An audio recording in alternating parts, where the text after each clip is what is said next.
महायोग पीठे तटे भीमरथ्यां वरं पुंडरीकाय दातुं मुनीन्द्रैः समागत्य तिष्ठन्तमानन्दकन्दं परब्रह्मलिङ्गं भजे पांडुरंगं पांडुरंगाकरो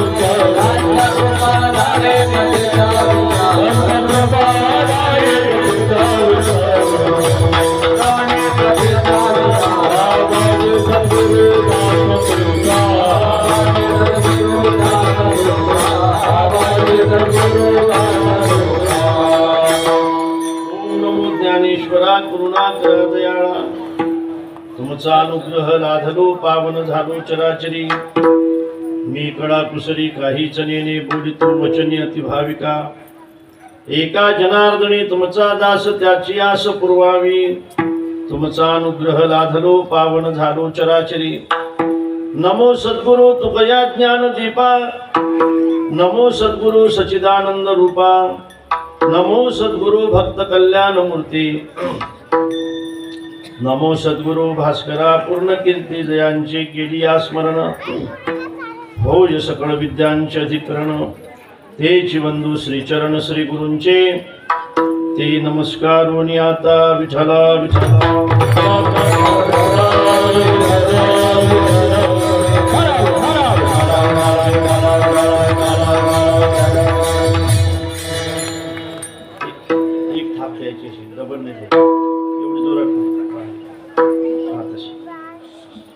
हाकलो से द्वारी उभा याचक भिकारी मज भीक काही देवा प्रेम भातुके पाठवा। आज या ठिकाणी भगवान श्रीकृष्णाच्या या पावन दरबारामध्ये अर्थात राधाकृष्णांच्या या पावन दरबारामध्ये गेल्या 11 वर्षापासून सुरू असलेल्या अखंड हरिनाम सप्ताहाचं या वर्षीचं हे 12वं वर्ष आहे।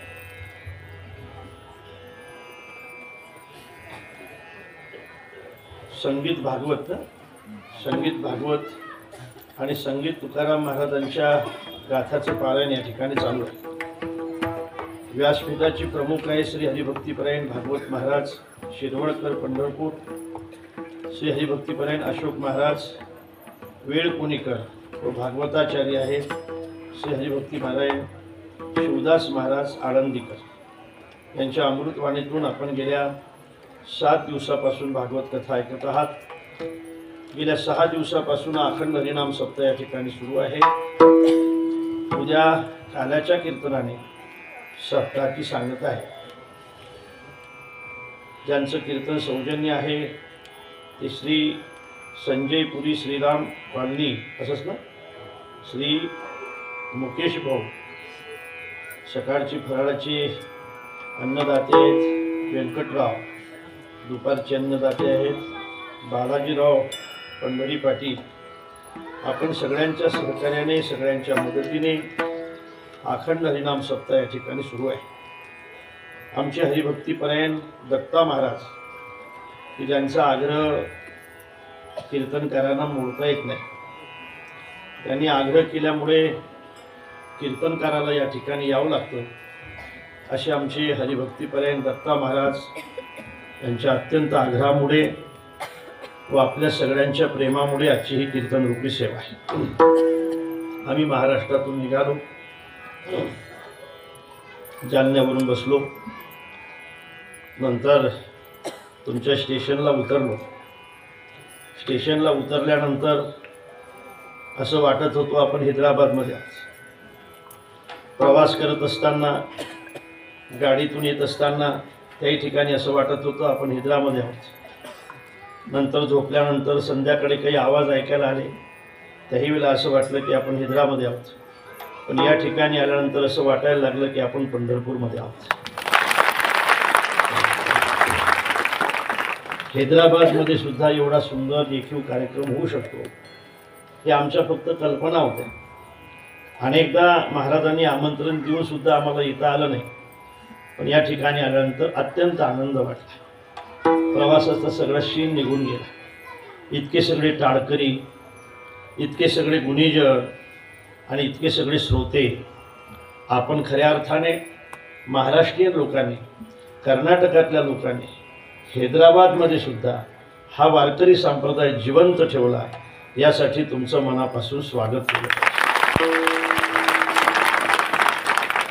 वारकरी संप्रदाय हा संप्रदाय आहे.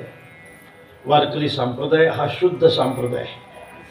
संप्रदाय तसे अनेक असतात, संप्रदाय तसे अनेक असतात, पण मला असं वाटतं की सगळ्यांना घेऊन चालणारा संप्रदाय जर जगाच्या पाठीवर कोणचा असेल तर तो फक्त वारकरी संप्रदाय.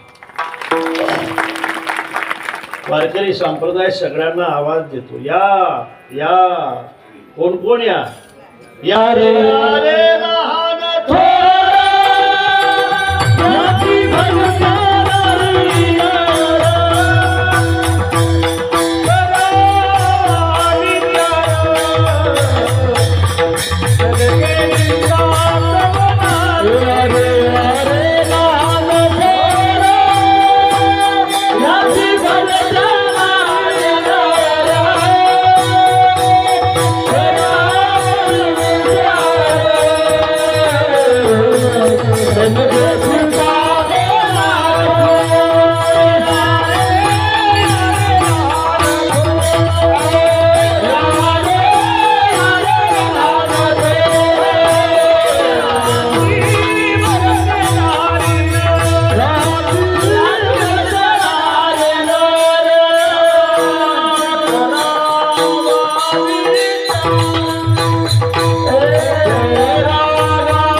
यारे यारे लहान आणि थोर, यारे यारे लहान आणि थोर.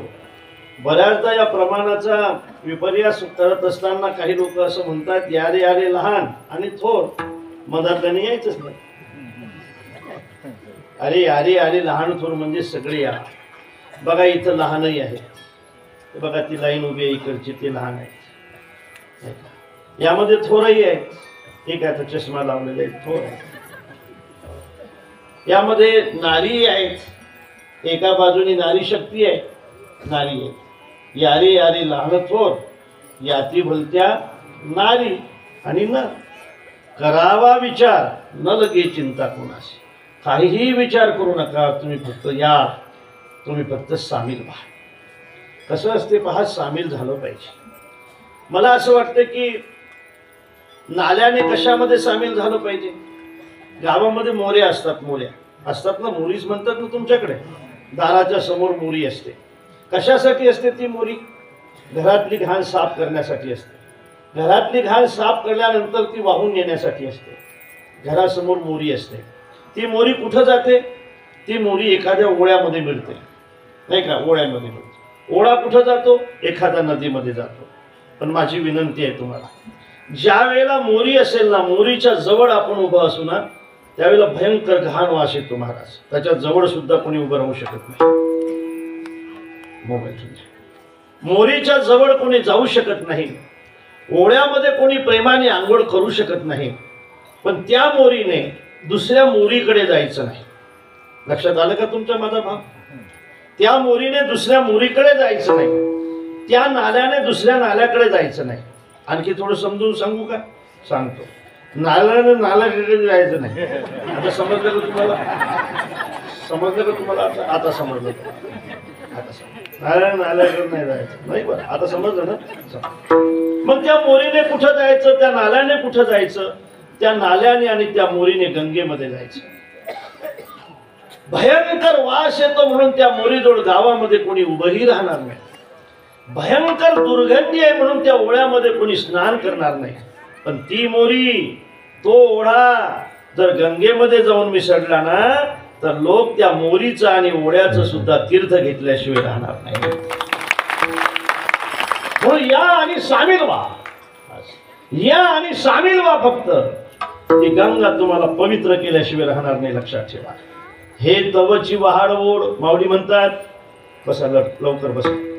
हे तवची वहाड ओढ, जवन पवती गंगा जड.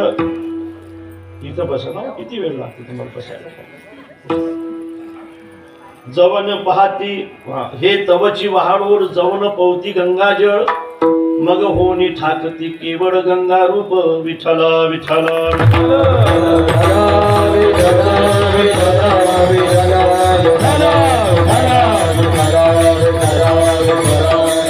आपल्याला याचा अनुभव येत असेल महाराज. अनुभव घेतला असेल आपण कधी याचा. सांगतोय तुम्हाला. घरामध्ये भांडणं होऊ द्या. घरामध्ये भांडणं होतात का? इकडचं मला माहित नाही. होतात का? कोणाकोणाचे होतात? अरे मला माहित नाही, इकडचं सांगा जरा. सगळ्यांच्याकडे कोणाकोणाचे होतात? नवरा बायकोचे होतात. रोज होतात असं करू नका. रोज होतात. रोज रोज होतात. 2 दिवसांनी 3 दिवसांनी होतात. जास्त शिव्या कोण देते त्याच्यात? बाया जास्त शिव्या देतात. ऐकून कोण घेते? गडी ऐकून घेते. तुम्हाला याचा अनुभव आहे?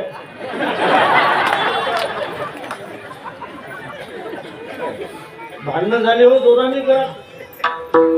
बरं उद्या नवरा बायकोचे झाले तरी ते मिटत राहतात. विक्षेप करू नका आता फक्त समोर आलेली मंडळी. आता कोणी कार्यकर्ते असेल तर आता इथं गर्दी झाली, इथं कोणाला येऊ देऊ नका बरं का. तिकडे पाठीमागं बसू द्या. असं पाठीमागं तिकडे जास्त लिंक तुटत राहते आमची बोलायची. तुम्ही मागे सारखा थोडं. आता इकडे नको का येऊ देऊ कोणाला. विठ्ठल विठ्ठल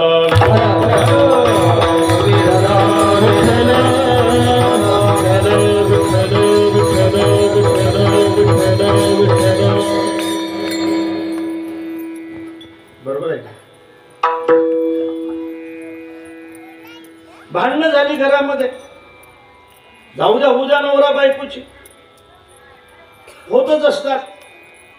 मुलाची बापाची भांडणं झाली, असू द्या होऊ द्या, होतच असतात. पण बघा मुलगा उलटून बोलला, बोलू द्या, शेवटी आपलं पोरग आहे.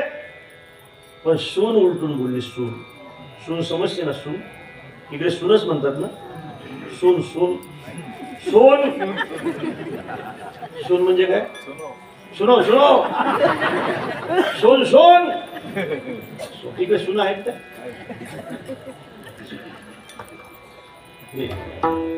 सासूशी भांडत नाही नाही ना? अरे वा, चांगला सून. सून बोलली महाराज, भयंकर वाईट बोलली. थेरडा म्हटलं नाही का, बावलट म्हटलं, हलकट म्हटलं. सुनीचं बोलणं नाही सहन झालं. पाहिजे निघाला घराच्या बाहेर. एक दिंडी पंढरपूरला चालली होती. यानं लेकाने कधी कीर्तन ऐकलेलं नव्हतं, कधी याने भजन केलेलं नव्हतं, कधी हा मंदिरात गेलेला नव्हता, कधी याने कीर्तनकाराची दक्षिणा दिली नव्हती, कधी लेकाने माळ घातली नव्हती, कधी एकादशी धरलेली नव्हती. पण दिंडी बाहेरून चालली होती, ती पंढरपूरला निघाली होती. काय करायचं म्हणून त्या दिंडीमध्ये सामील झाला. 10-15 दिवसामध्ये सगळ्यांच्या ओळखी झाल्या. ओळखी झाल्यानंतर एका विणेकऱ्याला त्यातला ताप आला. ताप आल्यानंतर हा विणा द्यायचा कोणाला म्हणून याच्याजवळ तो विणा दिला. फेटा बांधून त्याला फेटा बांधला, गंध लावलं, याच्या गळ्यामध्ये विणा दिला. तुम्हाला खरं सांगतो, घरातली सगळी माणसं याच्याशी वाईट बोलत होती. घरात चहा सुद्धा वेळेवर याला कोणी द्यायला तयार नव्हतं. पण माझ्या ज्ञानोबा तुकोबार यांचा विणा ज्यावेळेला दिंडीने याच्या गळ्यामध्ये घातलाय ना, त्यावेळेला लोक याचे पाय धुवून तीर्थ घ्यायला लागले. लक्षात ठेवा. व्हा ना सामील, व्हा ना सामील. सामील झाल्यानंतर हा संप्रदाय तुम्हाला स्वीकारल्याशिवाय राहणार नाही, लक्षात ठेवा कोणालाही. यातायाती धर्म नाही विष्णुदासी, निर्णय तो ऐसा वेदशास्त्री, निर्णय तो ऐसा वेदशास्त्री, निर्णय तो ऐसा वेदशास्त्री. यातायाती धर्म नाही विष्णुदासा, निर्णय ऐसा वेदशास्त्री,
प्रपंचामध्ये वय लागत असते.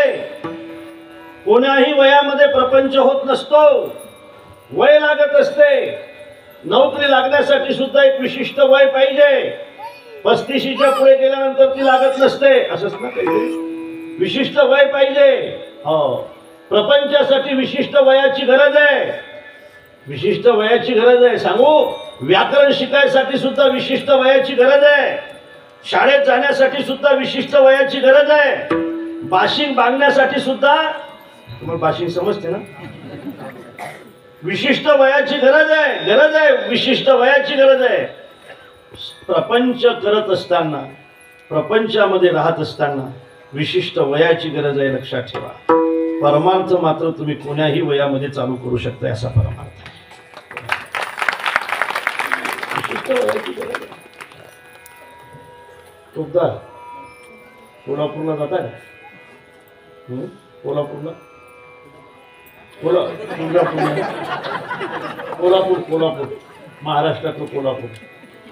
हा, पंढरपुरातून जातो ना? नाही, आता तिथंच राहायचंय 5 वर्ष. तुम्हाला पैलवान करायचंय आम्हाला.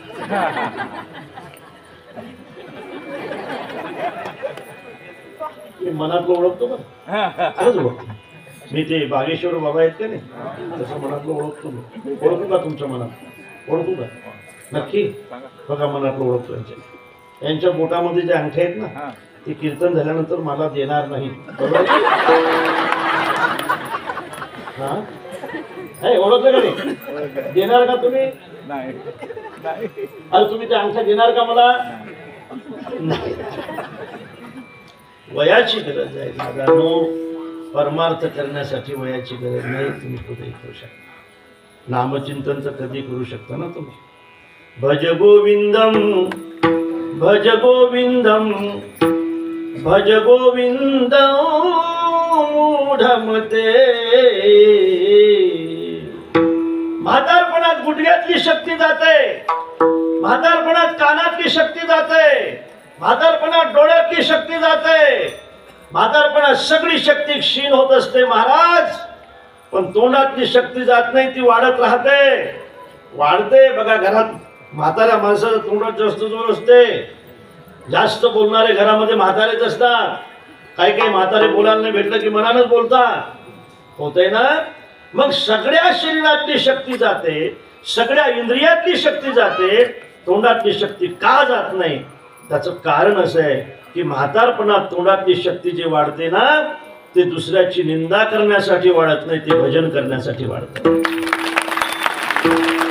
आणि म्हणून शंकराचार्य म्हणताय, अंगंगलितम पलितम मुंडम दशन विहीनम. ते मोबाईल पाहतो बघा. अंगंग गलितं गलितं मुण्डं दशनविहीनं जातं पुत्रं वृद्धोयाति गृहीत्वा दण्डं तदपि न मुञ्चति आशापिण्डं भज गोविन्दं भज गोविन्दं भज गोविन्दं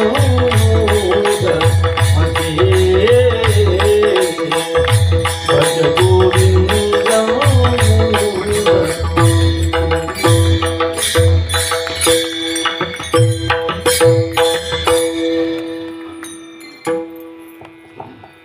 ना उम्र की सीमा हो ना जन्म का हो बंधन, बरोबर है ना? ना उम्र की सीमा हो ना जन्म का हो बंधन, कोण्याही वयाचे तुम्ही असा, कोण्याही जातीचे तुम्ही असा, कोण्याही योनीचे तुम्ही असा, लहान असावा मोठे असा, तुम्ही वारकरी संप्रदायामध्ये या. वारकरी संप्रदाय तुम्हाला शुद्ध केल्याशिवाय राहणार नाही, लक्षात ठेवा. आणि म्हणून असे हे संप्रदायाचं वैभव आहे. हैदराबाद मध्ये सुद्धा आम्हाला दिसते, आम्हाला आनंद आहे. विषय असा आहे की जीवनामध्ये परिचय देण्याची काही स्थान आहेत, तो दिला पाहिजे. ज्या काळामध्ये, आता अभंगाकडे जाऊ आपण, महाराजांचा अभंग आहे मागणी प्रकरणातला. ज्या वयामध्ये जो परिचय द्यायचा वेळ असेल तो परिचय त्या वेळामध्ये आपण दिला पाहिजे. शास्त्र असं सांगते, तुम्ही जर शाळेमध्ये जात असाल तर तुम्ही अभ्यास करून परिचय दिला पाहिजे, बरोबर आहे ना? अभ्यास करून परिचय दिला पाहिजे.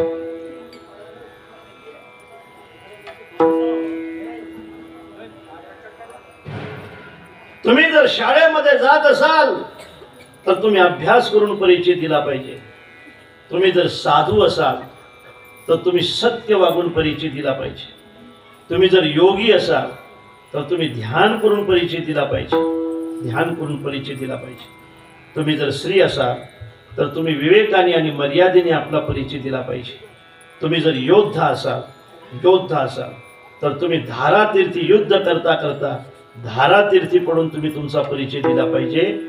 आणि तुम्ही जर श्रीमंत असाल तर तुम्ही दान करून तुमचा परिचय दिला पाहिजे.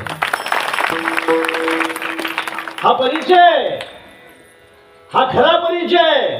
जन्माने कोणाचा परिचय होत नसतो महाराज, मरणाने कोणाचा परिचय होत नसतो. त्याचा जन्म असेल त्याचा मरण निश्चित असतं. जात असते ध्रुव मृत्यूर ध्रुवं जन्म मृतस्य च उपजेते नासे नाशिले ते पुनरपि दिसे. हे घटिका यंत्र दैसे परिभ्रमेगा. जन्माला आला त्याचं मरण निश्चित आहे, पण तो माणूसच असला पाहिजे असं नाही. गाढवाचा जन्म आहे मरण निश्चित आहे, बैलाचा जन्म आहे मरण निश्चित आहे, ढेकणाचा जन्म आहे मरण निश्चित आहे. ज्याचा आणि ज्याचा जन्म असेल त्याचं मरण निश्चित आहे. जन्म हाही माणसाचा परिचय नाही, मरण हाही माणसाचा परिचय नाही. माणसाचा परिचय आहे जगणं. फक्त जगणंच हा माणसाचा परिचय नाही, चांगलं जगणं हा माणसाचा परिचय आहे. तो परिचय देण्यासाठी जी माणसं असमर्थ ठरत असतील, खरं सांगू का, तो परिचय देण्यासाठी जी माणसं समर्थ ठरत असतील ते मरत असतात. आणि तो परिचय देण्यासाठी जी माणसं समर्थ असतील ना, ते मेल्यानंतर सुद्धा जिवंत राहत असतात. बघा तुम्ही. तोपदार, तुमचं नाव काय? नरसिंहराव. बापरे, नरसिंहराव. तुमच्या वडिलाचं नाव काय? मारुतीराव. तुमच्या आजोबाचं नाव काय? यशवंतराव. तुमच्या पंजोबाचं नाव काय? माधवा. तुमच्या खापर पंजोबाचं नाव काय?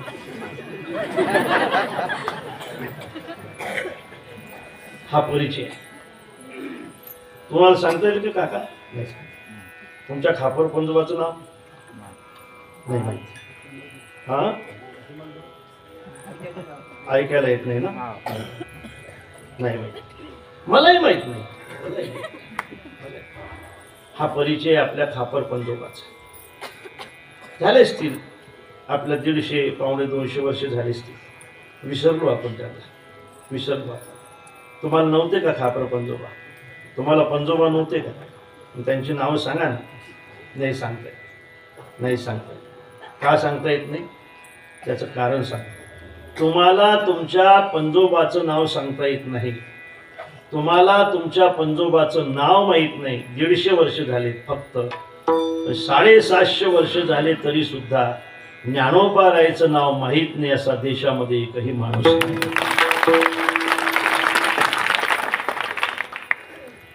छत्रपती शिवाजी महाराज की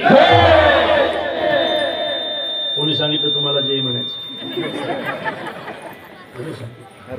तो जय जयकार तुमच्या अंतःकरणातून बाहेर पडतो ना, हा फक्त जन्माचा जय जयकार नाही, हा फक्त मरणाचा जय जयकार नाही, हा जगण्याचा जय जयकार आहे. लक्षात ठेवा. चांगलं जगण्याचा. शूर आम्ही सरदार आम्हाला काय कुणाची भीती, देवधर्म देशापायी, देवधर्म देशापायी प्राण घेतलं हाती.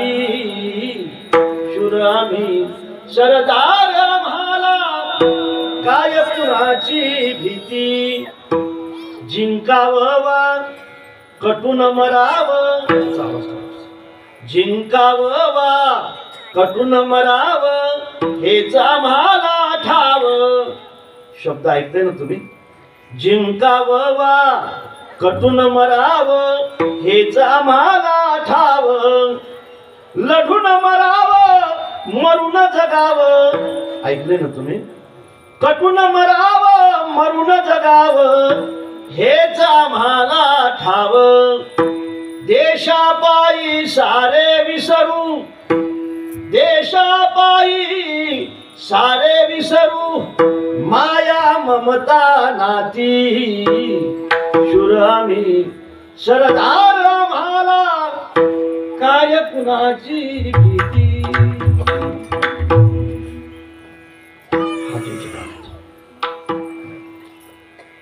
इतिहास जगण्याचा होत असतो, इतिहास चांगलं जगण्याचा होत असतो.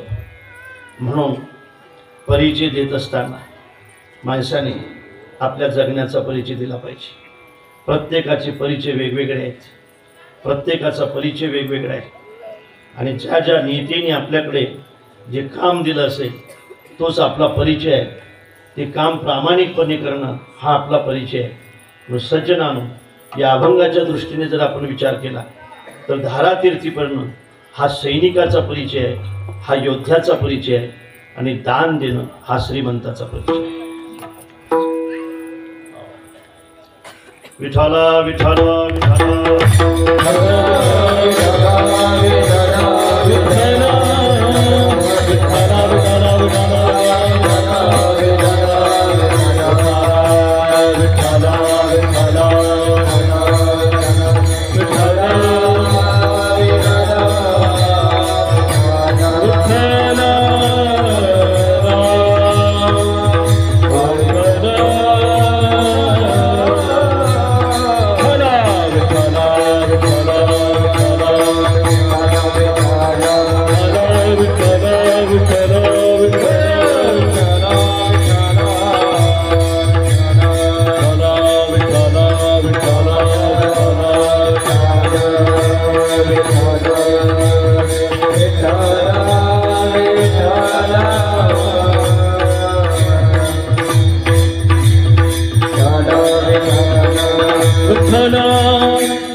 आता नाही विठ्ठल विठ्ठल चोपदार बदल करता का? अरे बदल करता का? बदली सोन्याची तुम्ही घ्यायचे मला द्या. ऐका, प्रेम आहे सगळ्यांचं, त्याच्यामुळे आहे बरं काय, प्रेमामुळे. विषय असा आहे, श्रीमंताला परिचय देण्याची संधी प्राप्त झाली की त्याने लपून राहायचं नसतं. तुम्हाला एक सूत्र सांगतो, तारो के तेज में चांद छुपे नहीं. आवाज असा गोड आवाज करू. तारों के तेज में चांद छुपे नहीं, लक्षात आलं? सूर्य छुपे नहीं बादल छायो, रीड पड़े राजपूत छुपे नहीं, दाता छुपे नहीं मांगना आयो. ताऱ्याच्या प्रकाशामध्ये जो लपून राहत असेल तो चंद्र कसा असेल, मेघामध्ये जो लपून राहत असेल तो सूर्य कसा असेल, युद्धामध्ये जो लपून राहत असेल तो योद्धा कसा असेल, आणि आपल्या परिसरामध्ये सप्ताह चालू असताना जो दान न देता घरामध्ये लपून राहत असेल तो दाता कसा असेल. दाता कधी लपत नसतो महाराज. खरं सांगू तुम्हाला, एखादा भिकारी जर तुमच्या समोर उभा असेल तर तुमचं भाग्य आहे दान देण्याचं. तो तुम्हाला मागण्यासाठी उभा नाही, तो तुमचा उद्धार करण्यासाठी उभा आहे. लक्षात, तुमचा उद्धार करण्यासाठी उभा आहे. तुमच्याकडे धरण आहेत का? धरण आहे काही? धरण म्हणजे काय म्हणतात त्याला? धरण नदीवर डॅम आहेत ना? कुठे आहे? इकडे आहे डॅम. हा आहे. पण त्याला भिंत बांधतात. कशासाठी? पाणी अडवायसाठी. मिठाची भिंत बांधतात, दगडाची बांधतात, सिमेंटची बांधतात. खरं सांगा साहेब, त्याला भिंत बांधतात पाणी अडवायसाठी. पण त्या भिंतीला एखादा दरवाजाही ठेवतात ना. कशासाठी? पाणी सोडायसाठी. सांगत जावा तुम्ही सुज्ञ श्रोते आहात. दरवाजाही ठेवतात कशासाठी? पाणी सोडायसाठी. भिंत कशासाठी बांधतायत? अडवायसाठी. दरवाजा कशासाठी ठेवतायत? सोडायसाठी. मग अडवतात कशासाठी? हा सुंदर उत्तर आहे. पहा तुम्ही, अडवतात कशासाठी? याचं उत्तर आहे सोडायसाठी. पाणी अडवलंही पाहिजे आणि पाणी सोडलंही पाहिजे. ते पाणी सोडल्यासाठी एखादा दरवाजा असला पाहिजे. काही बिचारे अशा त्याच भिंता बांधतात की दरवाजाच ठेवत नाही. काही असे बहादर आहेत की आपल्या आजोबाने ठेवलेला दरवाजा बुजून टाकतात. आपल्या आजोबाने जर पंढरपूरची पंगत परंपरेने चालू असेल तर नातू तो दरवाजा बुजून टाकतो, म्हणजे पंगतच देत नाही. काही दरवाजाच ठेवत नाही, काही असलेलाही दरवाजा बुजून टाकतात. पण लक्षात ठेवा लेको, तुम्ही जर दरवाजा ठेवत नसाल आणि पाणी जर त्याच्यामध्ये फक्त साचवत असाल तर एक दिवस भिंत फुटल्याशिवाय राहणार नाही. लक्षात ठेवा. क्षमा करा मला, पण ते कुठून फुटल काही सांगता येईल का? म्हणते भिंत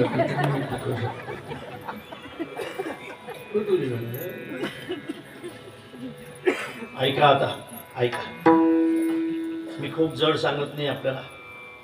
आमचं नेहमी विषय असतो महाराज दत्ता महाराज. आम्हाला नेहमी असं वाटत असतं, खाली पडलेलं शेण जर माती घेऊन उठत असेल तर कीर्तन सुद्धा काहीतरी घेऊन उठलं पाहिजे.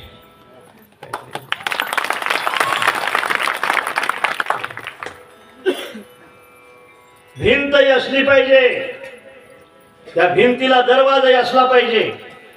दरवाजा नाही ठेवला लेको, एक दिवस ती भिंत फुटल्याशिवाय राहणार नाही. तुमचं तर सगळं पाणी वाहूनच जाईल, पण खालचे गाव सुद्धा वाहून गेल्याशिवाय राहणार नाहीत. दरवाजा ठेवा, दरवाजा ठेवा. ठेवणं महत्वाचं आहे म्हणून ठेवा. फक्त भिंत बांधत असाल, दरवाजा ठेवत नसाल तर पाणी जसं सगळं वाहून गेल्याशिवाय राहणार नाही. त्या भिंतीला जसा एखादा दरवाजा असणं महत्वाचं आहे, तसं प्रपंचरूपी भिंतीला सुद्धा एखादा धर्मरूपी दरवाजा असणं महत्वाचं आहे. उघडला पाहिजे. आपल्या भागामध्ये जर सप्ताह असेल तर दरवाजा उघडला पाहिजे. आपल्या दरवाजाच्या समोर जर एखादी गोमाता उभी असेल तर दरवाजा उघडला पाहिजे. आपल्या घराच्या समोर, दाराच्या समोर जर एखाद्या गरीबाच्या मुलाचं शिक्षण घेऊन एखादा बाप जर उभा असेल तर दरवाजा उघडला पाहिजे. तुम्ही श्रीमंत असाल, तुमच्याजवळ भरपूर पैसा असेल, एखाद्या बिचाऱ्याच्या गरीबीच्या मुलीचं लग्न असेल आणि पंक्तीला जर पैसे नसतील तर दरवाजा उघडला पाहिजे. उघडला पाहिजे ना? उघडला पाहिजे. गायीसाठी दरवाजा उघडला पाहिजे. सप्त्यासाठी दरवाजा उघडला पाहिजे. गरिबासाठी दरवाजा उघडला पाहिजे. अनाथासाठी दरवाजा उघडला पाहिजे. दरवाजा जर तुम्ही उघडत नसाल तर एक दिवस तुमचा पोरगा तो दरवाजा फोडल्याशिवाय राहणार नाही. लक्षात ठेवा. आणि म्हणून त्या भिंतीला जसा दरवाजा महत्वाचा आहे तसं या भिंतीला सुद्धा दरवाजा महत्वाचा. ऐका रे माझ्या राजांनो, तुम्ही जर दरवाजा ठेवत असाल तर माझे तुकोबाराय म्हणतात तुमचा उद्धार झाल्याशिवाय राहणार नाही. उत्तमाची गाती उत्तमाची गाती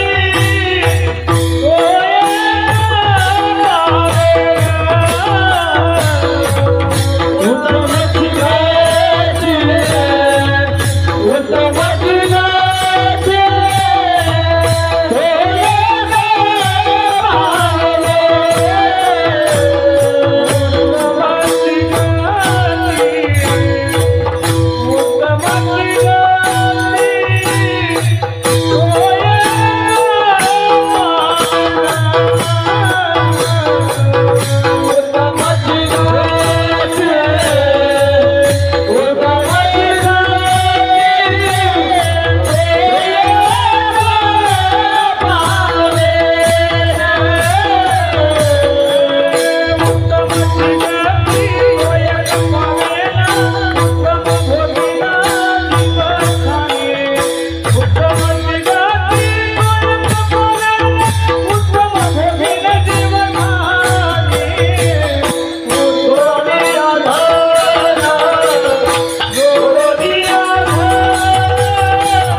मधमाशी पाहिली आपण, आहे ना मधमाशी.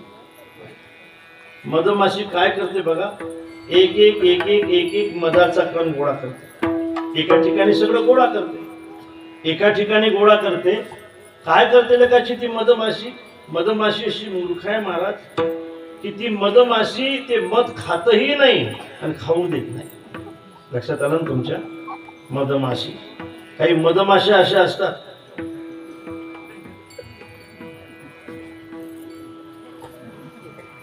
काही मधमाशा अशा असतात बिचाऱ्या की त्या स्वतःही खात नाही, दुसऱ्यालाही खाऊ देत नाही. बघ त्वरीचं वर्णन आहे. मधमाशी स्वतःही खात नाही, दुसऱ्यालाही खाऊ देत नाही. मग एक दिवस कोणीतरी येऊन सगळंच्या सगळं घेऊन गेल्याशिवाय राहत. दातव्यम भोक्तव्यम सती वे संशयो न कर्तव्यः पश्य मधुकराणी संचितम अर्थम हरंती अन्ये. मध, माशी आणि मोदी. मोदी मोदी जास्त झालं की घेऊन जातो मला. म्हणून विषय एवढाच आहे की आपण दान दिलं पाहिजे, दिलं पाहिजे. पुढचा आता दानाचाच विषय आज म्हणून मला हा विषय मांडावा लागतो आपल्या पुढे. किती दिलं पाहिजे? आपण साधू नाही, आपण सगळंच्या सगळं देऊ नाही. साधूने सगळं देऊन टाकलं पाहिजे महाराज. सगळं सगळं सगळं साधूचं जीवन, तन मन आणि धन हे संप्रदायासाठी आणि परमार्थासाठी असलं पाहिजे. त्याने त्याच्या तनाचाही वापर, त्याने त्याच्या धनाचाही वापर, त्याने त्याच्या मनाचाही वापर फक्त आणि फक्त धर्मासाठी केला पाहिजे, फक्त संप्रदायासाठी केला पाहिजे. लक्षात ठेवा. पण आपण सामान्य आहोत, आपल्याला प्रपंच आहे, आपल्याला मुलं बाळ आहेत, आपल्याला हा सांभाळायचा आहे. मग आपण किती दिलं पाहिजे? दिल्याशिवाय तर नाही थांबलं पाहिजे, पण किती दिलं पाहिजे याचा सुद्धा एक नियम आहे. सांगतोय तुम्हाला, भागवतकाराने तो नियम सांगितलेला आहे. नेम असा आहे, न्यायोपार्जित वित्तेन दशमांशेन धीमताम कर्तव्यो विनियोगस्य ईश प्रीत्यर्थ हि तवे. भगवंतासाठी आपण किमान आपल्या संपत्तीतला 10वा हिस्सा तरी दिला पाहिजे. कितवा हिस्सा? 10वा हिस्सा. 100 रुपये असतील तर 10 रुपये द्या, 1000 असतील तर 100 द्या, 1,00,000 असतील तर 10,000 रुपये द्या. नफ्यातले द्या, नफ्यातले द्या. मी तुम्हाला याच्यातले नाही मागत, नफ्यातले मागतो.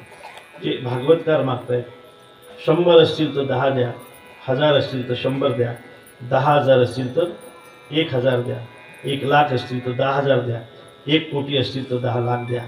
एवढा जर तुम्ही धर्म कार्यासाठी खर्च करत असाल, एवढा जर तुम्ही भगवंतासाठी खर्च करत असाल, एवढा जर तुम्ही परमार्थासाठी खर्च करत असाल, तर मी शपथ घेऊन सांगतो की भविष्यात तुमच्या धनाला कोणी हात लावू शकणार नाही.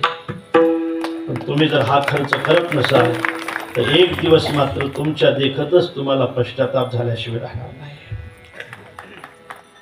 एवढं तर केलं पाहिजे ना, एवढं तर केलंच पाहिजे ना. धर्म सांभाळायचा कोणी? आपण जर नाही सांभाळला तर धर्म सांभाळणार कोण? हैदराबादमध्ये राहणारी आहात आपण, आपल्याला वेगळं सांगायची काही गरज नाही. हा हिंदू धर्म कोणी सांभाळायचा? आपण जर हा हिंदू धर्म सांभाळण्यासाठी जर नाही काही प्रयत्न केले तर कोणी सांभाळायचा? महाराज, मी तुमच्याकडेच बोट दाखवतो असं नाही. ज्यावेळेला तुमच्याकडे एक असते त्यावेळेला 3-4 माझ्याकडे असतात बोट माझे. तुम्ही हे केलं पाहिजे, आम्ही हे केलं पाहिजे. तुम्हाला प्रामाणिकपणे सांगेल, आमच्या जोडीमध्ये तुम्ही जे टाकताय ना ते आम्ही गोमातेसाठी खर्च करतो. लक्षात ठेवा, गोमातेच्या चाऱ्यासाठी. अनेक ठिकाणचा खर्च आहे. तुम्ही म्हणाल मला तुम्ही काय करता? आम्हाला सांगताय अनेक ठिकाणचा खर्च आहे. एक खर्च तुम्हाला सांगतो. आपल्याकडे 17 ते 17,500 गोधन आहे, 70 गोशाळा आहे.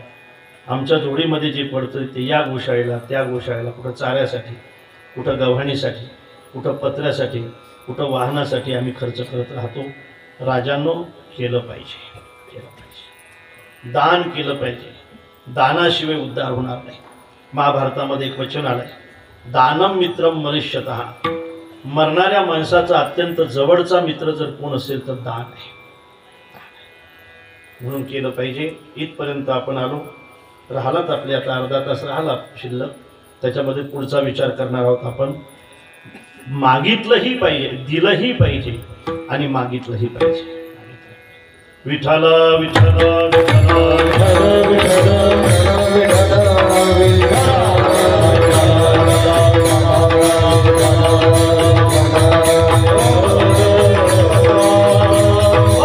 दिलं पाहिजे हे बरोबर आहे, मागितलं पाहिजे हे बरोबरच आहे ना. खरं सांगू का एक वाक्य दत्ता महाराज, देणाऱ्या माणसाला मागण्याचा सुद्धा अधिकार असतो. देणाऱ्या माणसाला मागण्याचा सुद्धा अधिकार असतो. उद्या कालाचं कीर्तन आहे, तुकोबार आहे, आपल्याला काला देणार आहेत. महाराज म्हणतात आम्ही देणारे आहोत पण आम्ही मागणारेही आहोत. घ्या रे दही भात आम्हारे तो पंढरीनाथ, आम्हारे तो पंढरीनाथ, आम्हारे तो पंढरीनाथ. दही भात आम्हारे तो पंढरीनाथ, आम्हारे तो पंढरीनाथ, आम्हारे तो पंढरीनाथ.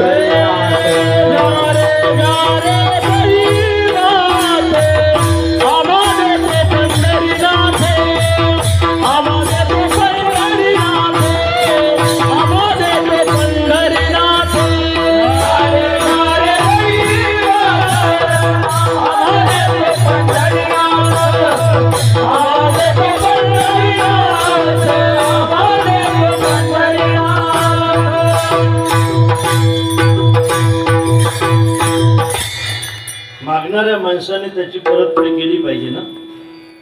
आपण आईला मागत असतो लहानपणी, आई आपला हट्ट पुरवत असते, लक्षात ठेव. आईला आपण सारखं मागत राहतो, मला हे दे, मला ते दे, मला ते दे. बिचाजवळ नसलं तरी ते 10 घरी जाते ना आपल्या मुलाची बरोबरी करत असते. ती उपाशी राहते आणि आपल्या मुलाला देत असते. लहानपणी मुलाचा हट्ट आहे, त्याने मागितलं पाहिजे आणि आधी खऱ्या अर्थाने कर्तव्य आहे माईनं त्याला दिलं पाहिजे. ज्या वेळेला लहानपणी माय जर मागितलेल्या वस्तू आपल्याला देत असेल तर म्हातारपणी सुद्धा मुलाने आईने मागितलं ते दिलं पाहिजे. लहानपणी आईने दिलं पाहिजे, म्हातारपणी परतफेड करताना मुलाने दिलं पाहिजे. आई मात्र उदार आहे महाराज, उदार आहे. मी सांगेल तुम्हाला, एका हॉस्पिटलमधली गोष्ट आहे. 30-32 वर्षाचं पोरगं होतं. आईने किती समजून सांगितलं तरी पिणं काही त्याने सोडलं नाही. त्या पिण्याचा परिणाम त्याच्या शरीरावर झाला. त्याच्या दोन्हीही किडन्या खराब झाल्या. दवाखान्यामध्ये उपचार घेत असताना डॉक्टरांनी सांगितलं दोन्हीही गेल्या. याला एखादी किडनी जर भेटत असेल तर हा काही दिवस जगू शकतो. हो, थाप देत जात, हा जगू शकतो. म्हटले, विचारलं त्याच्या भावाला, तुझा भाऊगडा जगू शकतो पण त्याला एका किडनीची गरज आहे. साहेब, मग कोणी देणार असेल तर बघा ना. अरे दुसऱ्याकडे कशाला बोट दाखवतो नका, देवाने तुला 2 दिल्या, त्यातली एक दे ना. तो म्हटला, साहेब दिली असती पण मलाही लहान लहान मुलं आहेत, माझाही प्रपंच आहे, मला त्याचाही पाहावं लागेल ना साहेब. मी जर, माझा भाऊ बी तसा आणि मी जर तसा झालो तर मग हा प्रपंच सांभाळायचा कोणी. मग साहेब क्षमा करा पण मी नाही किडनी देऊ शकत. त्याच्या बायकोला बोलावलं आणि तिला विचारलं, किडनी जर भेटली तर तुमचा मालक जगू शकतो. किडनी भेटली तर तुमचा मालक जगू शकतो. बघा ना साहेब, कोणी देणार असेल तर. दुसऱ्याकडे कशाला, तुमच्याकडेच देवाने 2 दिल्या ना, त्यातली एक द्या ना, तुमचा मालक आहे, जगला पाहिजे ना. हा साहेब बरोबर आहे, जगला पाहिजे पण मी सुद्धा जगली पाहिजे ना साहेब. माझी एक किडनी जर तुम्ही त्यांना देत असाल तर मग माझं कसं होईल. लहान लहान मुलं आहेत, त्यांना सांभाळायला कोणीतरी लागेल ना साहेब. तुम्ही खर्च येऊ द्यावा पण किडनी तर काही मी देणार नाही. मायला बोलावं. माय खूप रडत होती, खूप रडत होती माय. डॉक्टर काही करा पण पोरगं नका जाऊ दे डॉक्टर. खूप समजावून सांगितलं, हो डॉक्टर याला पण पिणं सोडलं नाही. काय सांगावं डॉक्टर, मारत होतो मला, खूप मार खाल्ला मी याचा पिणं आल्यानंतर.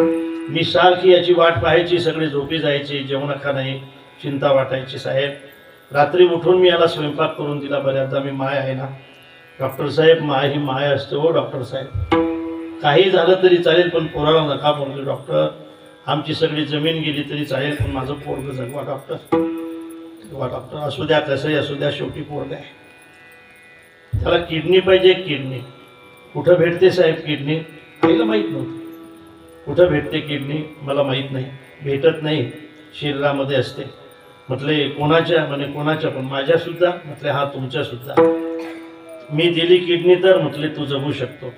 त्यावेळेला मायेने जोराने हंबरडा फोडला आणि म्हटलं डॉक्टर साहेब, माझ्या शरीरामध्ये असतील तेवढ्या सगळ्या किडन्या काढून घ्या, सगळ्या किडन्या काढून घ्या. मला माहीत नाही साहेब किडनी कशाला म्हणताय. माझ्या शरीरामध्ये असतील तेवढ्या सगळ्या किडन्या काढून द्या, काढून घ्या साहेब. मी मेली तरी चालेल पण माझं पोरगं जगवा. आयुष्य कळवळ्याची जाती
करतोय, बरोबर आहे? चुकीचं आहे.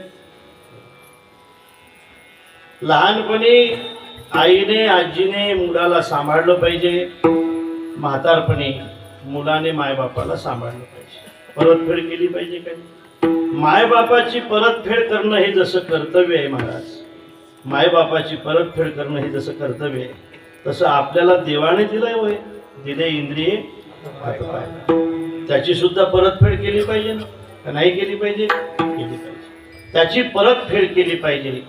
तन असेल तर तन देऊन केली पाहिजे, धन असेल तर धन देऊन केली पाहिजे, मन असेल तर मन देऊन केली पाहिजे, परतफेड केली पाहिजे, दिलं पाहिजे. मागितलं पाहिजे, पण मागितलं पाहिजे कोणाला? आपण मागणारे आहोत, पण आपली मागणी पूर्ण होत नाही. आपण कुणापुढे मागतो? आपण प्रपंचापुढे मागतो. प्रपंचाच्या समोर उभं राहून मागतोय आपण की देवा मला गाडी पाहिजे, पहिले तर मागतो की मुलगा पाहिजे, झालाय मुलगा, आता जर शिक्षण झालं पाहिजे, झालंय शिक्षण, आता त्याला नोकरी लागली पाहिजे, लागली नोकरी, आता सगळं मी सांगू का? तुम्ही सांगा ना काही. लागली नोकरी, नंतर छोकरी भेटली पाहिजे, भेटली छोकरी, पाडणा हल्ला पाहिजे, हल्लाय पाडणा, नातू नातू नातू, तो आजोबाला म्हणत असतो नातू, तू नातू. याच्यातच सगळं जीवन जाते महाराज माणसाचं, याच्यातच सगळं जीवन जाते. हे झालं पाहिजे, ते झालं पाहिजे, तिथं झालं पाहिजे. प्रपंचाच्या समोर मागतोय आपण हे सगळं. कशासाठी मागतोय आपण हे सगळे? सुखासाठी मागतोय, आनंदासाठी मागतोय. हे भेटल्यानंतर मिळेल, ते भेटल्यानंतर मिळेल, ते भेटल्यानंतर मिळेल. पण तुम्ही किती दिवस या प्रपंचाच्या समोर उभे राहगडे हो, तुम्हाला सुख नाही भेटणार. एक पुती रडे, सात पुती रडे, आणि निपुती सुद्धा रडे. एक आमच्याकडे म्हण आहे, नाही त्याला नितात. नितात समजते का तुम्हाला? आमच्या विदर्भातली म्हण आहे. नितात म्हणजे झालं पाहिजे, नाही त्याला नितात आणि आहे त्याला संताप, असं होते महाराज. म्हणून प्रपंचाच्या समोर आपण सुखाची इच्छा करतो, पण ती इच्छा आपली कधी पूर्ण होताना दिसत नाही, वाढत जाते. आशाने माणूस समोर उभा राहतो, आज भेटेल नंतर भेटेल, पण तसं होत नाही. आशा इतकी विचित्र आहे, तुमच्या माहितीसाठी सांगतो की जसा जसा माणूस म्हातारा होईल तशी तशी त्याची आशा जवान होते, है ना? आशा म्हातारी होत नाही. बघा तुम्ही म्हातारे बिना झाकणाच्या बिस्लरीच्या बाटल्या घरी घेऊन येतात, है ना? आशा वाढत जाते. सांगतो एक दृष्टांत. आमच्याकडे म्हाताऱ्याला खाली टाकतात. कधी टाकत असतात? मरायची वेळ आली की खाली टाकतात. आमच्याकडे विदर्भामध्ये, महाराष्ट्रामध्ये एका म्हाताऱ्याला खाली टाकलं. 85-90 वर्षाचं वय होतं.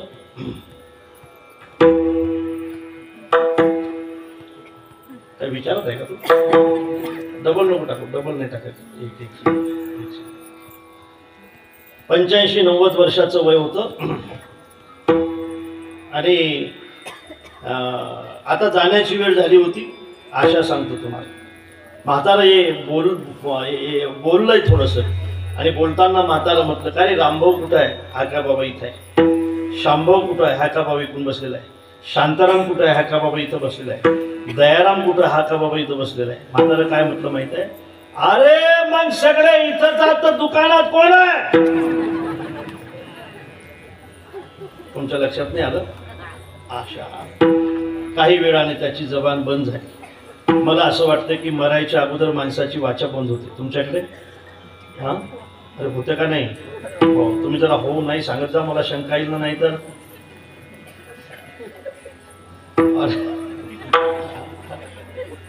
हो, अर्थात वाचा बंद होते. काय म्हणतात? जबान बंद होते. मला शब्द काही वेगळे असतील ते सांगा, मी ते सांगतो. जबानच म्हणतात ना त्याला, जबान बंद होते. म्हाताऱ्याची जबान बंद झाली आणि म्हाताऱ्याने अशी खून केली. एक आठवलं त्याला गोष्ट, अशी खून केली, अशी खून. हो, महिलांना लक्षात ठेवा, अशी खून केली. अशी खून केल्यानंतर मोठ्या मुलाला असं वाटलं की मागच्या भीतीत काहीतरी आहे म्हणून मागची भीत पाडली. आता काही नव्हतं तर सापडलं नाही. सगळ्या भीता पाडल्या पण काही सापडायला तयार नाही. शेवटी म्हाताऱ्याची ही खून करणं मात्र चालूच होती. अशी खून करत होतं म्हातारा, अशी खून करत होतं. शेवटी एका डॉक्टरला बोलावलं आणि डॉक्टरला सांगितलं, डॉक्टर साहेब असं औषध द्या की आमचं म्हातारं बोललं पाहिजे, नाही तर डबुलं जाते. बघा, आमचं म्हातारं बोललं पाहिजे नाही तर डबुलं जाते. डॉक्टराला विचारलं किती पैसे लागतील डॉक्टर साहेब औषधाचे, आणि 50,000 रुपये लागतील. घाईघाईने एका शावकाराकडून 10 रुपये शेकड्याने 50,000 रुपये आणले आणि 50,000 रुपये आणून त्या ठिकाणी ते डॉक्टरच्या महिलांना, तुम्ही तर सांगा आता काय करायचं, ते 50,000 रुपये डॉक्टरच्या, अरे सांगा ना तुम्ही, नेहमी म्हणत असताना, ते 50,000 रुपये डॉक्टरच्या मड्यावर घातले आहे ना, हातात दिले. 50,000 रुपये डॉक्टरच्या हातात दिले. डॉक्टरांनी औषध दिलं. चमत्कार घडला, लक्षात ठेवा. इतका चमत्कार घडला की म्हातारं बोलायला लागलं. मुलाला आनंद झाला की आता डबुलं सापडते. म्हातारं बोलायला लागलं, याचा अर्थ आता डबुलं सांगणार आहे. म्हातारं अशी खून करत होतं. म्हातारं म्हटलं, तुम्हाला आखली नाहीत लेको, तुमच्या घडी इस्टेट टिकणार नाही, तुम्हाला आठवणी राहत नाहीत. पाठीमागच्या बाईने आपल्या घरची पीठ गाळायची चाळणी नेली.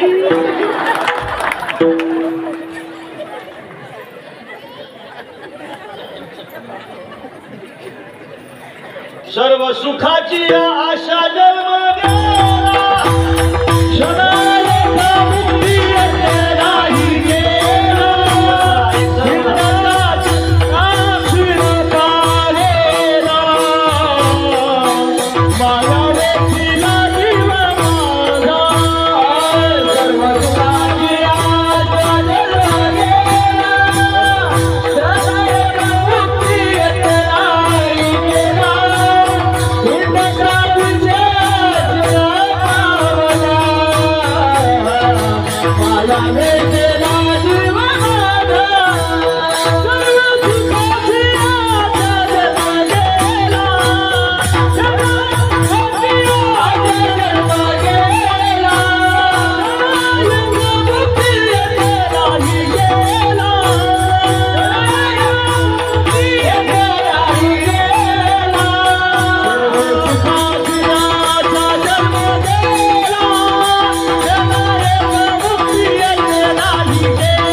आशेने हा प्रपंच आपल्याला त्याच्या समोर उभा ठेवतो. सुखाच्या नाही भेटत महाराज सुख, आशेने मात्र सुखाच्या आपण उभे आहोत. पैसा सुख असते का रे? पैसा असला की पद पाहिजे नाही का? पदात काय सुख असते का रे? का हे पद असलं की ते पद पाहिजे. तर महाराष्ट्रामध्ये सगळ्या भानगडी त्याच चालू आहे.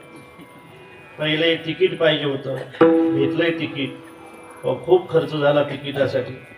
तिकीट भेटल्यावर फटाके फुटले, भेटले तिकीट. मग आता दुसरी अडचण पुढे उभी झाली, आलो पाहिजे.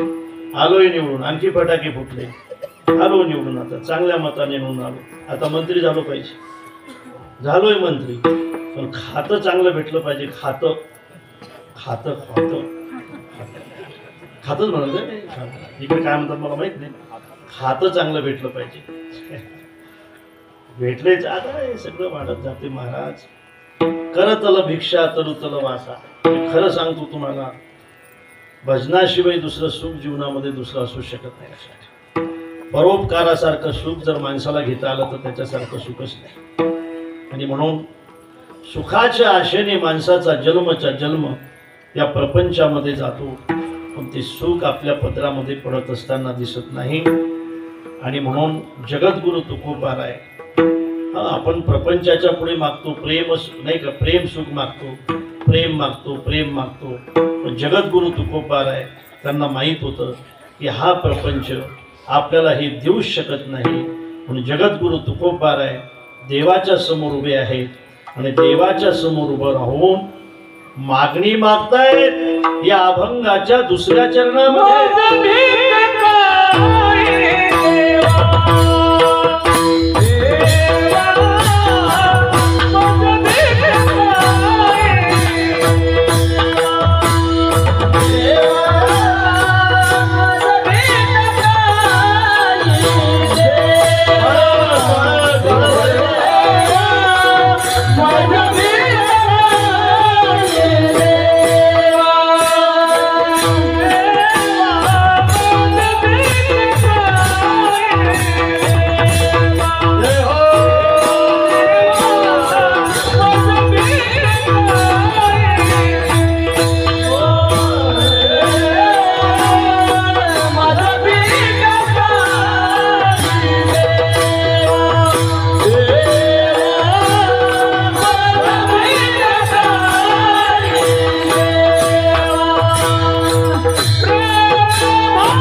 भीक पाहिजे.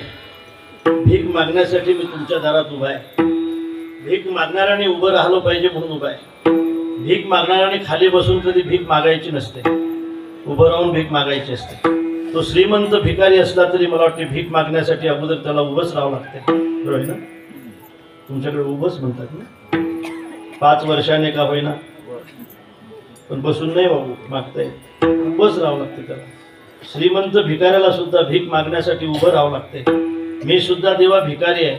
हातल ओसे द्वारी उभा उभा याचक भिकारी, मज भीक काही देवा प्रेम वाहतुकी पाठवा. बस 10-15 मिनिटं राहिले आपल्याकडे, 10च मिनिटं राहिले. प्रेम मागतायत प्रभू या ठिकाणी, त्याचा विचार आपण करून थांबू. या ठिकाणी तुकोबाराय प्रेम मागताय. प्रेम का मागता हो महाराज तुम्ही? एवढा मोठा देव तुमच्यावर प्रसन्न झाला, विश्वनियंता तुमच्यावर प्रसन्न झाला आणि तुम्ही प्रेम मागताय. एवढा मोठा भगवान प्रसन्न झाल्यानंतर तुम्ही प्रेम मागणं म्हणजे एखादा श्रीमंत माणूस प्रसन्न झाल्यानंतर त्याला तंबाखूला चुना मागण्यासारखं नाही का वाटत तुम्हाला? काय काय पाहिजे तुला? तंबाखूला चुना द्या. अरे तू काही देऊ शकते ना. म्हणून तुम्ही काय मागताय महाराज? पुढे काय मागितलं पाहिजे हे तर समजायला पाहिजे तुम्हाला.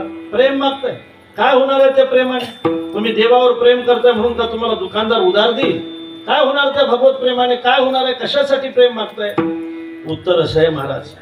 महाराज म्हणतात की मला याच जन्मामध्ये नाही, मला जन्मोजन्मी देवाचं भजन करायचं आहे, नाही का? घेईन मी जन्म याजसाठी देवा, तुझी चरण सेवा साधावया. चरण सेवा आहे, नाही का. नामचिंतन ही सेवा आहे, कीर्तन सेवा आहे, दास्य सेवा आहे. ही सेवा मला करायची आहे आणि ती सेवा करण्यासाठी थोडंसं साहित्य कमी असलं तरी चालेल, पण प्रेमाची गरज आहे. थांबल्यानंतर त्याची प्रेमाची गरज आहे. प्रेमाशिवाय काय होऊ शकते महाराज? मी महिलांना एक प्रश्न विचारून जाईल. अगोदर नाक आहे का अगोदर नथ आहे? हा, नाक आहे म्हणून नथ आहे का नथ आहे म्हणून नाक आहे? तर नथ आहे म्हणून नाक आहे म्हणून नथ आहे. काय सुंदर आहे बरं का हे सच्चा. खरं सांगा, नाक महत्वाचं आहे का नथ महत्वाची? नाक महत्वाचं. आता इमानदारीने सांगा, तुम्ही नथ देणाऱ्यावर तुमचा जास्त विश्वास आहे का नाक देणाऱ्यावर जास्त विश्वास आहे? महत्वाचं काय? नाक. हो, नथ तुम्हाला दिलेली आहे, मालकाने दिली नथ, नथ दिली तुम्हाला. मग खरं सांगा, तुम्ही नथ देणारा महत्वाचा आहे का नाक देणारा महत्वाचा आहे? नाक देणारा. असं सांगत बरं का. नथ देणारा महत्वाचा आहे का नाक देणारा महत्वाचा आहे? नाक देणारा महत्वाचा आहे. मग त्याने नथ दिली, त्याला घराच्या बाहेर तुम्ही काढून दिलं पाहिजे का नाही? ठेवा, त्याला घरातच ठेवा, काही विषय नाही. पण मला असं वाटते, नथ देणाऱ्याचे जर तुम्ही उपकार मानत असाल तर नाक देणाऱ्याचे तरी माना. जिस यार ने नथनी नाही उसे स्मरे बारंबार, जिस यार ने नाक दिया उसको भूल गई गवार. ज्याने नथ दिली त्याला त्याचं नाव तू पुन्हा पुन्हा घेते आणि ज्याने नाक दिलं त्याला विसरते. जेने हा जीव दिदला दान. लेट झालं. जेने हा जीव दिदला दान, करीन चिंत जग जीवन नाराय. ताईन गुण तयाचे देवावीवरी जाती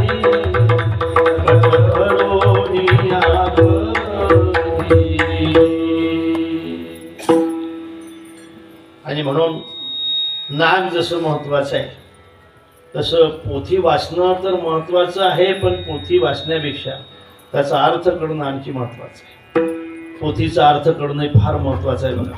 अर्थ कळला पाहिजे, वाचता आलं पाहिजे, त्याचा अर्थही कळला पाहिजे. आणि पुढे सांगतो, भजनही करता आलं पाहिजे आणि त्या भजनाने देव प्रसन्न व्हावा असं वाटत असेल तर त्या भजनामध्ये प्रेमही असलं पाहिजे. प्रेमाविन भजन, नाकाविन मोती, अर्थाविन पोथी वाचून काय. अर्थाशिवाय पोथी वाचायला काय अर्थ आहे? अर्थ आहे महाराज. नाकाशिवाय नथीला काय अर्थ आहे आणि प्रेमाशिवाय भजनाला काय अर्थ आहे? खरं सांगू, प्रेम नसलेलं भजन म्हणजे देवाला दिलेल्या शिव्या आहेत आणि प्रेम असलेल्या शिव्या म्हणजे देवाचं केलेलं भजन आहे. आपल्याला जनाबाईचा दृष्टांत माहीत आहे. जनाबाई गंगाखेडच्या होत्या. 7 वर्षाचं वय असताना आपल्या वडिलाच्या सोबत पंढरपूरला गेल्या. पंढरपूरला गेल्यानंतर पंढरपूरची वारी संपल्यावर पौर्णिमा झाल्यानंतर आता जनाबाईचे वडील म्हटले की आता आपण गंगाखेडला निघालं पाहिजे. जनाबाई म्हटले की बाबा तुम्ही जा आता गंगाखेडला, पण मी नाही येणार. अरे वा रे वा, गेलं पाहिजे ना, संपली ना वारी, आता झाली ना पौर्णिमा. इकडे विक्षेप होते. भाऊ तुम्ही काही केलं की हे सगळं तुमच्याकडे पाहतो. तुम्ही थांबा, चौकदार तुम्ही तुमच्या मिशा कोण घाबरतात.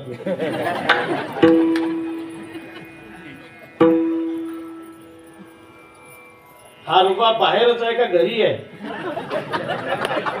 ऐकून आहेत का? नाही, मिशा गिशा म्हटलं, हा रुबाब आम्हाला एकदम भीती वाटते तुमची. मग हा रुबाब बाहेर आहे का घरी आहे म्हटलं?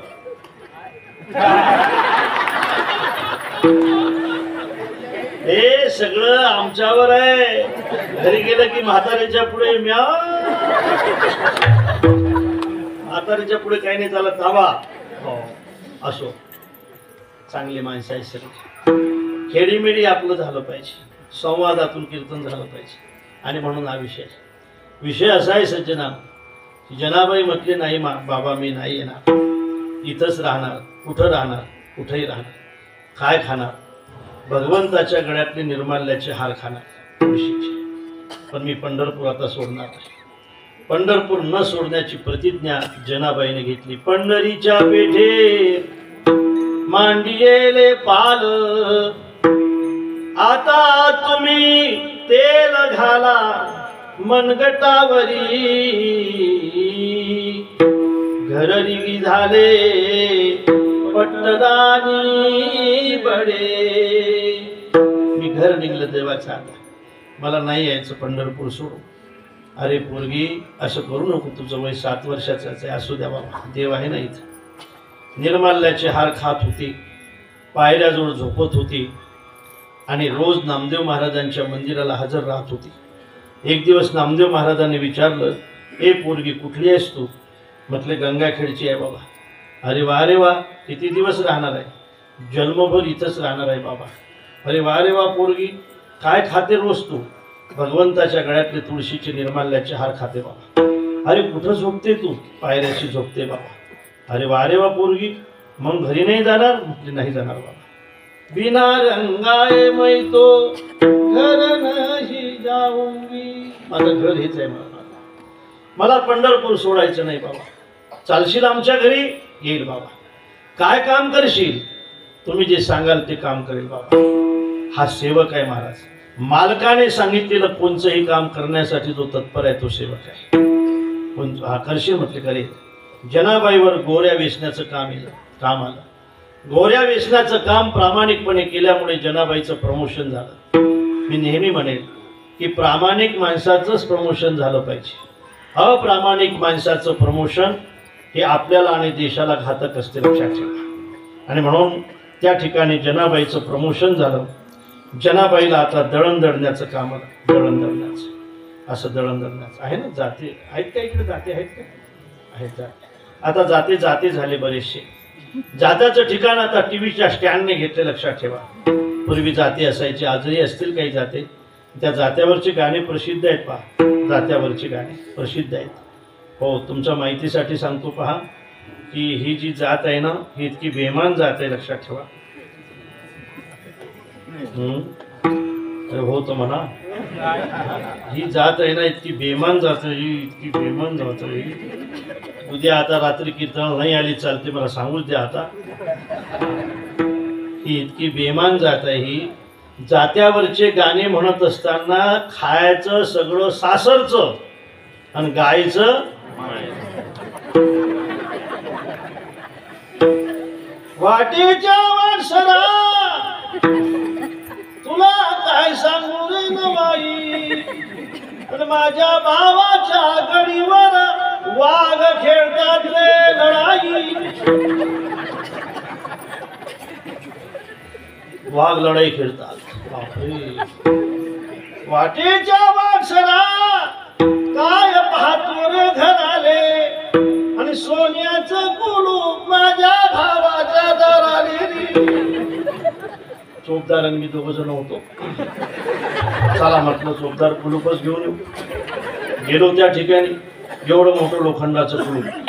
का त्या बाईचं घर? म्हटलं हेच आहे. कुलूप तर लोखंडाचं आहे. त्या बाईने तर सांगितलं बस सोन्याचं कुलूप. बरोबर आहे म्हणत्या बाईचं. सोन्या शावकाराचं कर्ज आहे म्हणे याच्यावर.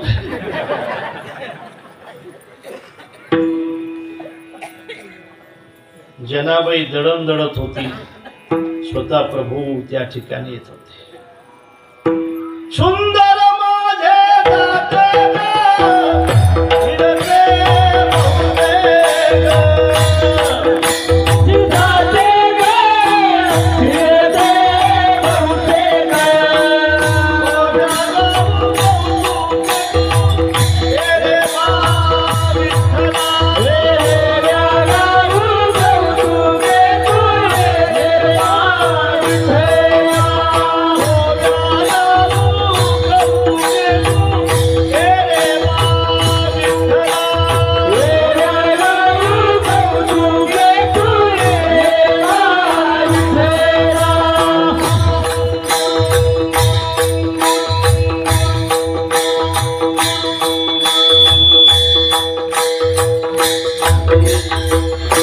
द्यायचंय महाराजांनी म्हटलं पाहिजे.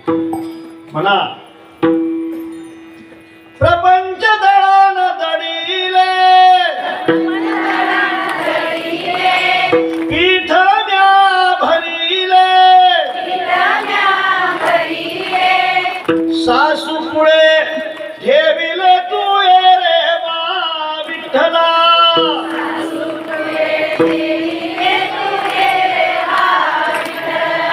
ये रे बा विठ्ठला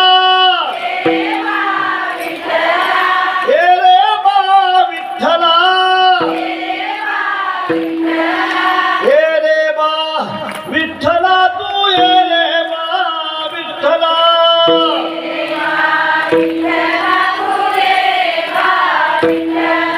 सासू आणि सासरा सासू आणि सासरा त्यांचा घरात नाही आसरा.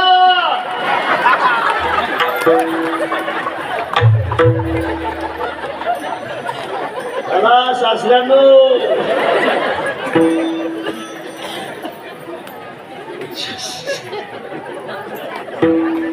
हा मंडप सोडू नका आता. सज्जनानो जनाबाई लढत होती, जनाबाईवर आळ आली. सगळा प्रसंग फार मोठा आहे आणि जनाबाईला फाशी द्यायचं ठरवलं. एकदा शेवटची इच्छा म्हणून विचारली, एकदा मला त्या काळाचं तोंड पाहू द्या म्हणून रावडामध्ये नेलं. आज जनाबाईचं दर्शन नाही घेतलं. जनाबाईने दर्शन नाही घेतलं. जनाबाईने शिव्या द्यायला सुरुवात केली. शरम नाही वाटत रे थोडी?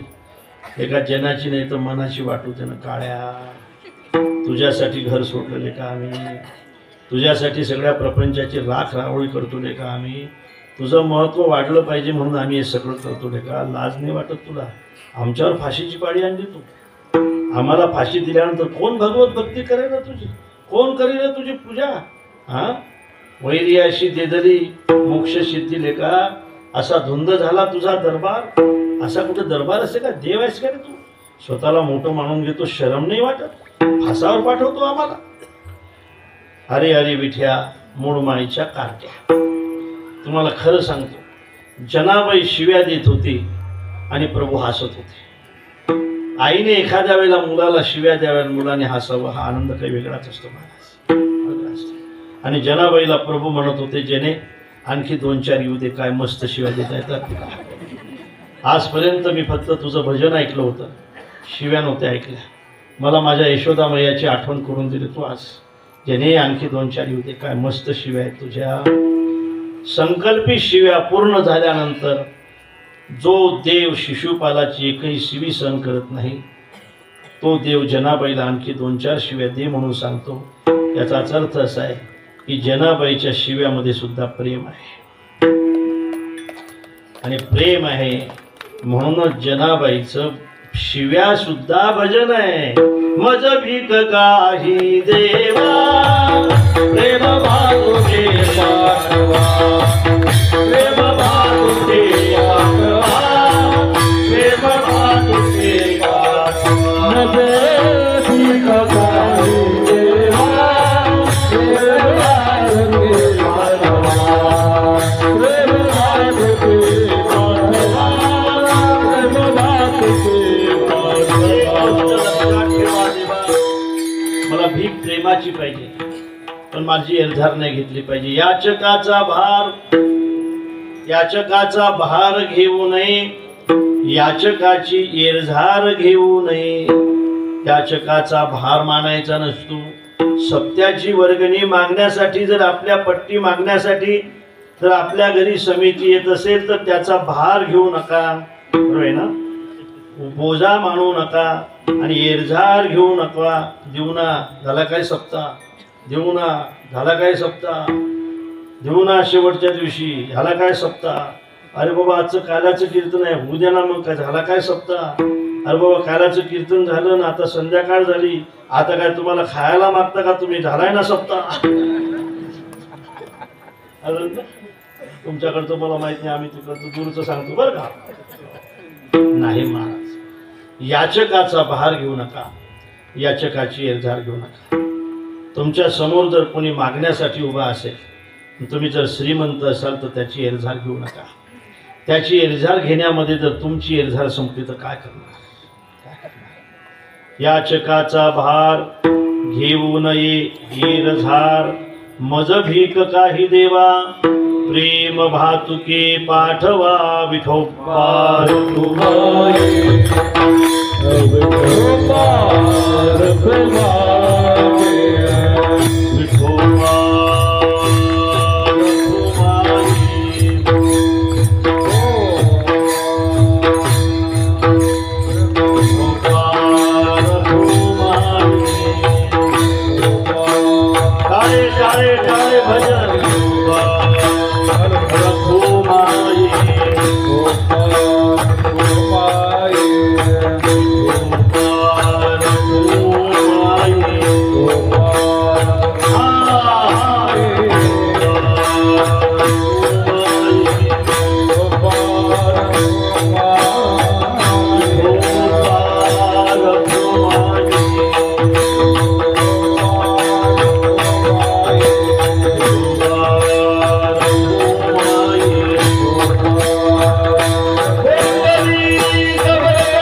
याचकाचा भार घेऊन येत जा.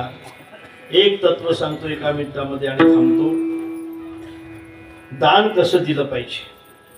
दानामध्ये काही प्रकार आहे. उत्तम दान आहे, एक मध्यम दान आहे, एक कनिष्ठ दान आहे, एक निष्फल दान आहे. 4 प्रकार केले. उत्तम दान कोणचं? ज्याला गरज असेल त्याच्या घरी जाऊन देणे हे उत्तम दान आहे. उत्तम दान आहे. त्याला आपल्या घरी बोलावून देणे हे मध्यम दान आहे. त्याने मागितल्यानंतर देणे हे अधम दान आहे. आणि त्याची सेवा घेऊन देणे हे निष्फल दान आहे. अभिगम्योत्तमम दानम आहुचैव तु मध्यमम, अधमम याचनामाय सेवा दानम तु निष्फलम. आणि मग देवा तुझं दान निष्फल होऊ नये असं जर तुला वाटत असेल तर तुका म्हणे दान सेवा घेतल्या वाचून. शेवटची चाल म्हणायची ना, मज भीक काही देवा, प्रेम भातुके पाठवा. ज्ञानेश्वर माऊली ज्ञानराज माऊली तुकाराम, ज्ञानेश्वर माऊली ज्ञानराज माऊली तुकाराम, ज्ञानेश्वर माऊली ज्ञानराज माऊली, ज्ञानेश्वर माऊली ज्ञानराज माऊली, ज्ञानेश्वर माऊली ज्ञानराज माऊली, ज्ञानेश्वर माऊली ज्ञानराज माऊली तुकाराम, ज्ञानेश्वर माऊली ज्ञानराज माऊली, ज्ञानेश्वर माऊली.